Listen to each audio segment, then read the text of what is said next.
তওবা করলে বায়াত হয় না, বহুত হুজুররা তওবা করায় আর 20 তরিকায় অমুক অমুক কয়, এগুলো কোনো কিতাবে কোনো হাদিসের কিনার দিও নাই। তওবা আর বায়াতে বহু বেশ কম, এইটাও বোঝে না হাফিজ সাহেব, এগুলা করেন না। বায়াত মানে হলো যে কি, নবীর পক্ষে বায়াত হলেন, আমরা হইলাম ওসিলা। ইমাম সাহেব নামাজ পড়ায়, নামাজ কার জন্য? ইমাম সাহেব হলো যে কি, হ্যাঁ, ওসিলা। আর তাকে মানবার জন্য বলছে, তাকে মানলে তে যদি বিপরীত করে কিছু, লোকমা দিবার জন্য বলছে না, হ্যাঁ, যদি ভুল করে মুক্তা দিয়ে কি কইব, হ্যাঁ, লোকমা দিব নি। নামাজের মধ্যে কথা যায় না, কথা নাই, তো কইতে হইব সুবহানাল্লাহ। হ্যাঁ, এটা ভুল। যদি ভুল হয়, ভুল সংশোধন করলে খুশি হওয়ার দরকার। একটা রিক্সাওয়ালা যদি তার চাক্কা যদি পাংচার হয়ে যায়, আরেকজন যদি কত পাক্কা চাক্কা ভাঙা, এতে খুশি হয়, অ্যাক্সিডেন্ট তুমি বাঁচিয়ে গেছে গা। জাহান্নাম থেকে বাঁচবার জন্য কোনো একজন যদি তোমাকে নির্দেশ করে তুমি এই ভুল করতেছ, তার হেজরতে সম্মান করা দরকার, এতে ইজ্জত করা দরকার, ঠিক না? তো নবীর পক্ষে থাকো। তো নবীর বায়াত, নবীর বায়াত কার বায়াত?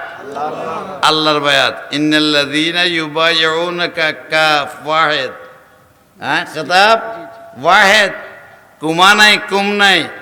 রসুলের বায়াত স্পেশালি আল্লাহর বায়াত। আল্লাহ বলছে তোমরা হাত খালি দিছ, আল্লাহকে না না, আমি আল্লাহর হাত তোমাদের হাতের উপর আছে। ইয়াদুল্লাহে ফাওকা আইদিহিম, আল্লাহর হাত আছে।